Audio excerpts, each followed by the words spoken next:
अस्सलाम वालेकुम गाइस।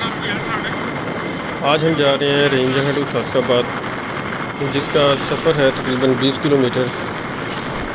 सादकाबाद जाने के लिए दो तीन रास्ते बनते हैं, लेकिन हम लोग रेलवे ट्रैक के साथ साथ जा रहे हैं। हमारी राइट साइड पे रेलवे ट्रैक है और दूसरी साइड पे फसलों का सिस्टम है, एग्रीकल्चर सिस्टम। रोड इसका थोड़ा सा छोटा है, लेकिन इस साइड पे तकरीबन ठीक है, कंडीशन ठीक है।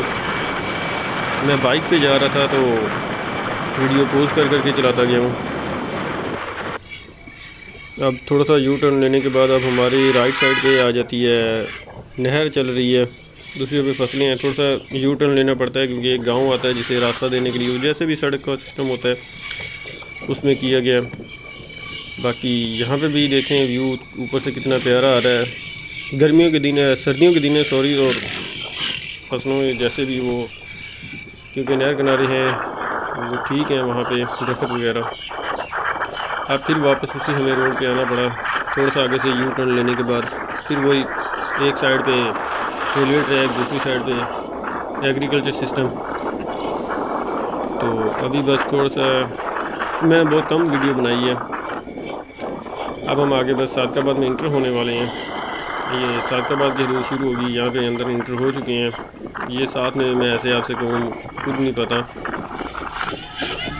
ये सिटी के अंदर से होते हुए हम थोड़ा सा आगे जाएंगे। सिटी के अंदर एंट्रेंस है, सुबह का टाइम है इसलिए रश ना होने के बराबर है, नहीं तो इन रोडों पे आपको पता है कि रश बहुत ज़्यादा होता है।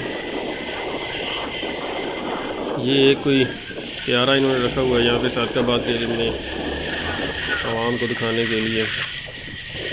ये अब आ गया ओवर हेड ब्रिज, नीचे से रेलवे लाइन गुजर रही है जिस वजह से हेड ब्रिज बनाया गया। हम रोड क्रॉस करने के बाद ऊपर दूसरी साइड पे चले जाएंगे। चलें ठीक है, आज की वीडियो मैंने इतनी ही बनाई है। मैंने कहा चलें दोस्तों के साथ भी शेयर करता चलें, दोस्तों को भी दिखा दें और अपना सफ़र भी इंजॉय हो जाए। किसी काम की वजह से मुझे आना पड़ा था, जिस वजह से सादकाबाद में आना हुआ। ये है नीचे से जो रेलवे ट्रैक गुजर रहा है। चलें।